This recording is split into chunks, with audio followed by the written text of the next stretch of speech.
ఇంట్లో ఉన్న బంగారాన్ని విడిపించి ఆ రోజు ఆన్లైన్ రేటుకే మేము కొంటాం. Sharma gold company. నమస్తే, మీరు చూస్తుంది సుమన్ టీవీ. నేను మీ కీర్తి. ఈ రోజు నాతో పాటు ఉన్నారు ప్రముఖ ఆస్ట్రాలజర్ బ్రహ్మశ్రీ నానాజీ పట్నాయక్ గారు. నమస్తే గురుగారు. గురుగారు, నిత్యం దీపారాధన అనేది అందరూ చేయవలసింది అని మనం ప్రతిరోజు చెప్తూ ఉంటాం మన సంస్కృతి సాంప్రదాయం ప్రకారం. అయితే కైంకర్యాలన్నీ అందరి ఇళ్లలో చాలా డిఫరెంట్గా ఉండొచ్చు. అయితే అందరికీ పూజ చేయాలని ఉంటుంది, కానీ ఎలా పూజ చేయాలి? ఈరోజు ఇప్పుడు మన వీడియో చూసిన తర్వాత కూడా అరే నేను కూడా ఒక చిత్రపటం తీసుకొని పూజ చేసుకుంటాను అనే ఆలోచన ఉన్న వాళ్ళు కూడా అంతా తెలిసిన వాళ్ళలాగా చేయాల్సిన అవసరం లేదు. ఉన్నంతలో మనకి చేతనైనంతగా ఏ విధంగా చేసుకుంటే ఆ దేవి దేవతలు సంతృప్తి చెందుతారు, ఈ వీడియో ద్వారా తెలియజేద్దాం. తప్పకుండా అమ్మ, చాలా మంచి ప్రశ్న వేశారు. ఇక్కడ ఏంటంటే ఫస్ట్ ఆఫ్ ఆల్ పూజ చేసేటువంటి దాంట్లో ఫస్ట్ కొన్ని కన్ఫ్యూజన్స్ బయటికి పోవాలి, అప్పుడు మీరు సంతృప్తిగా చేయగలుగుతారు. ఫస్ట్ గుర్తుపెట్టుకోండి ఏంటంటే చాలామందికి కొన్ని కన్ఫ్యూజన్స్ క్లియర్ చేసి నేను పూజ దగ్గరికి వెళ్దాం.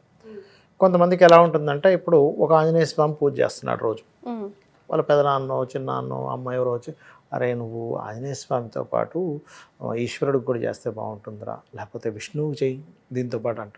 వెంటనే నాకు డౌట్ వస్తుంది, రోజు ఆంజనేయ స్వామికి చేస్తుంటాను, మరి విష్ణువుకి కూడా చేస్తే ఆంజనేయ స్వామికి ఏమైనా కోపం వస్తుందేమో, మరి రోజు ఇది చేస్తున్నాను నేమేమో శైవము, మరి విష్ణువుకి చేస్తే ఏమవుతుంది, లేదా మేము వైష్ణవులం శివుడికి చేస్తే ఏమవుతుందేమో. కొంతమంది ఇళ్ళలో ఈ కన్ఫ్యూజన్ కూడా గురుగారు, వైష్ణవు చేస్తే విష్ణువుకి చేయొద్దు, విష్ణువుకి చేస్తే వైష్ణవ పూజలు ఉండకూడదు, చిత్రపటాలు ఉండకూడదు. ఎగ్జాక్ట్లీ అనిపిస్తుంది.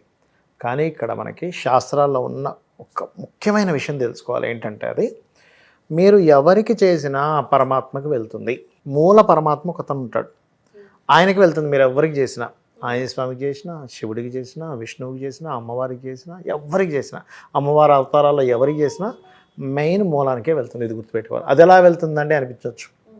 ఇప్పుడు చిన్న ఎగ్జాంపుల్ చెప్తాను చూడండి. మీరు ఒక పేస్ట్ కొన్నారు, ఒక హోటల్కి వెళ్ళి ఫుడ్ తిన్నారు, ఒక సబ్బు కొన్నారు, లేకపోతే ఇంకోటి ఏదో ఫర్నిచర్ కొన్నారు, ఒక జ్యువెలరీ కొన్నారు. ట్యాక్స్ అనేటువంటి సెంట్రల్కి వెళ్తుంది. జిఎస్టీ కానీ ట్యాక్స్లు కానీ ఎక్కడికి వెళ్తాయి? సెంట్రల్కి వెళ్ళిపోతుంది. అలాగే మీరు ఎవరికి దండం పెట్టుకున్నా ఆ మూలానికి వెళ్ళిపోతుంది. ఇది గుర్తుపెట్టుకోండి. కాకపోతే మరి ఇన్నెందుకు అంటే ఒక్కొక్క ఎనర్జీతో మనం ఒక్కొక్కటి లింకప్ అయి ఉంటుంది. మనం ఆ యొక్క విషయాన్ని ఆ రకంగానే మనం క్లియర్ చేసుకోగలుగుతాం. ఇది ఆఖరికి లలిత అమ్మవారికి కూడా అవసరం పడింది. ఎలా అంటే మనకి లలిత సహస్రనామాల్లో ఒక నామం ఉంటుంది, కామేశ్వర ముఖాలోక కల్పిత శ్రీ గణేశ్వర అని. అంటే ఏమిటి?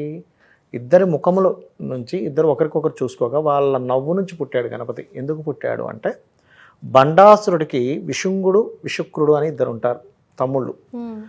ఈ లలిత అమ్మవారి యొక్క సేనతోనే వాళ్ళకి యుద్ధం జరుగుతూ ఉంటుంది.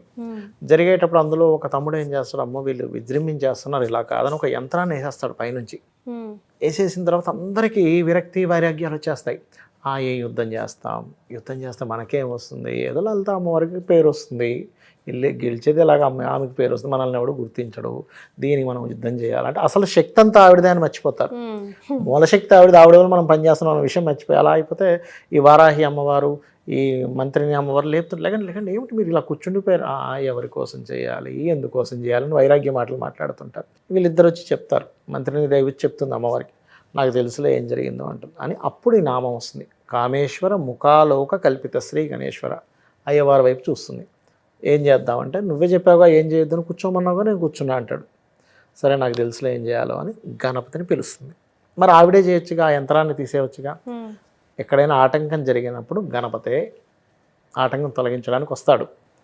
అప్పుడు ఆ గణపతి వచ్చి అమ్మాయి ఏం చేయాలి, ఎవడెవడో ఏదో చేసాడు వెళ్ళి చూడు అంటే వెళ్ళి ఒకే ఒక గుద్దుతో ఆ యంత్రాన్ని తీసేస్తే అందరూ మళ్ళీ ఉత్సాహవంతులే లేవుసారు, ఏంటి ఇలా కూర్చుండిపోయామేంటి, యుద్ధం చేయాలని. అంటే ఏమిటి, మనకి ఏ ఆటంకం జరగకుండా ఉండాలంటే గణపతిని చేసుకోవాలి. గణపతే. మీరు బ్యాంక్కి వెళ్ళారు, చెక్ పాస్ అవ్వాలి, మీ చెక్ పాస్ అవ్వాలి, కౌంటర్లో ఇస్తారు. బయట ఉండేటువంటి సెక్యూరిటీకి, లోపల ఉండేటువంటి మేనేజర్కి, అక్కడ హెచ్ఆర్కి ఇవ్వరు మీరు. ఎందుకు? వాళ్ళకు ఒక పోర్ట్ఫోలియో ఉంది. అలాగే మీకు శక్తి కావాలి, శక్తి దేవత ఆరాధన, వాక్కు కావాలి, ఆంజనేయ స్వామి ఆరాధన. అట్లా ఒక్కొక్క దానికి ఒక్కొక్కటి ఒకే పరబ్రహ్మం ఇన్ని అవతారాల్లో ఇన్ని రూపాల్లో వచ్చాడు. అన్ని విధానాల్లోనే ఉంటుంది. ఇప్పుడు మనకున్న రకరకాల వైటమిన్స్ కావాలి మనకి, ఒకే వైటమిన్ సరిపోదు.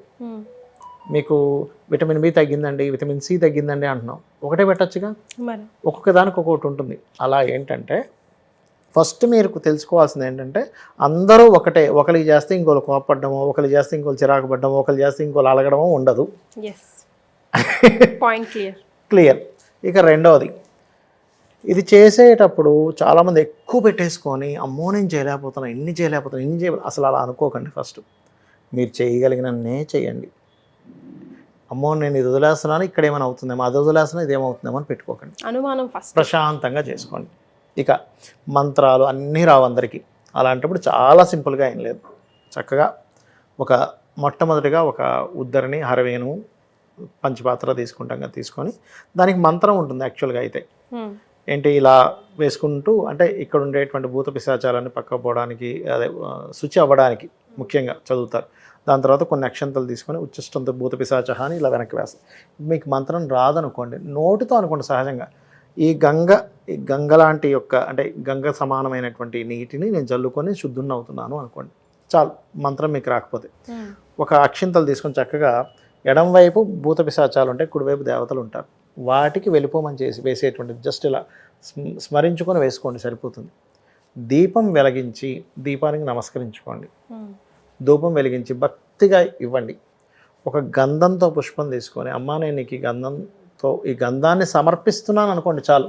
మీ భావన ముఖ్యం మంత్రం కంటే కూడా, భావనే చాలా ముఖ్యం, గుర్తుపెట్టుకోండి. తర్వాత పుష్పం వేయండి. పుష్పం వేసి ఎంతో ప్రేమగా, అసలు ఎలా అంటే ఒక తల్లి బిడ్డకి అన్నం పెట్టేటప్పుడు చూడండి, ఒక ముద్ద ఎక్కువ తింటే బాగుందని తల్లి ఆ లోపల అనుకుంటూ ఉంటుంది. అనుకొని ఏదో చెప్తున్నాక ఒక కాకి ఉంటుంది, లేకపోతే ఆవిడ అలా చూడగా 4 నోట్లో ముద్ద పెట్టేస్తుంది. పెద్దయ్య కూడా పిల్లలకి అన్నం తింటూ ఉంటే తక్కని ప్లేట్లో వేసేస్తుంది. అరే నాకు వద్దంటే తినరా అంటుంది. అంటే ఒక తల్లి బిడ్డకి ఎంత ప్రేమతో అన్నం తినిపించేటప్పుడు ఎంత ప్రేమ చూపిస్తుందో మీరు అలా చేయగలగాలి.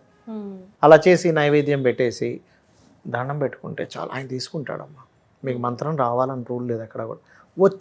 నేర్చుకున్నారు, ఒక్కొక్క దీపం వెలిగించేటప్పుడు ఒక మంత్రము, అగరబత్తి వెలిగించేటప్పుడు ఒక మంత్రము, చూపించేటప్పుడు గాయత్రి మంత్రము, ఇవన్నీ చేస్తారా, చేయండి. కానీ చెయ్యకుండా దేవుడు మీకు చూడడు అనుకోవడం తప్పు.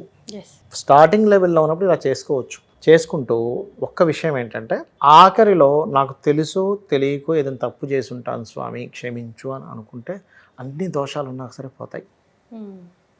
ఇంకోటి ఏంటంటే, ఖచ్చితంగా మీ పూజ గదికి తలుపులు ఉండాలి, గుర్తుపెట్టుకోండి. ఏదో కొన్ని కారణాల వల్ల కొంతమందికి తలుపులు ఉండవు, కానీ తలుపు పెట్టండి, లేదా కనీసం ఒక కట్టనైనా వేయండి. చాలామంది బాగా అంటే ఒక స్టేజ్లోకి వెళ్ళిన వాళ్ళు తలుపు తీసేటప్పుడు కూడా కొడతారు, టక్ టక్ టక్ అని కొడితే అంటే నేను వస్తున్నాను లోపలికి అన్నట్టు తలుపు తీస్తారు. ఇంట్లో పరమాత్మ మనం చేసే ప్రతిది అలా చూస్తూ ఉంటాడు, వీళ్ళకి. కానీ మనకు అనిపిస్తుంది, మరి రోజు పూజ చేస్తున్నాను కదా, నాకెందుకు ఈ కష్టం వస్తుంది, నాకెందుకు ఈ అప్పు వచ్చింది, నాకెందుకు ఈ లాస్ వచ్చింది అనుకుంటాం. భగవంతుడు ఎలా ఉంటాడంటే, అమ్మ నువ్వు చేసిన కర్మ వల్ల వచ్చింది, భగవంతుడి వల్ల రాలేదు అది. ఆ కర్మకి శక్తిని ఇస్తాడు. అంటే ఎలా అంటే, ఒక పిల్లవాడు ఉన్నాడు, అతను రోజు స్కూల్కి వెళ్ళాలి. స్కూల్కి నేను వెళ్ళను అంటే మనం ఊరుకుంటామా? వెళ్ళాల్సిందే. అంటే ఏడుస్తున్నా, కింద పడి కొట్టుకున్నా తల్లి పట్టుకుపోద్ది. తర్వాత ఎందుకంటే వీడు స్కూల్కి వెళ్ళకపోతే వీడి బాగుపడాడు అనేటువంటి తల్లికి ఉంటుంది మైండ్లో. వాడు బోరు పెడుతుంటాడు, బోరు నేడుస్తుంటాడు, అయినా పట్టుకుపోతుంది. అవునా? కానీ ఆ పిల్లవాడికి ఆ అబ్బాయి ఏదైతే చదవాలో, ఆ అబ్బాయి ఎగ్జామ్ ఏదైతే రాయాలో తల్లి ఏం రాయదు, తల్లి ఏం చదవదు, నువ్వే చదవాలరా అంటుంది, నువ్వే రాయాలరా అంటుంది. ఎందుకు? వాడే చదవాలి, వాడే రాస్తేనే వాడు ప్రయోజకుడు అవుతాడు.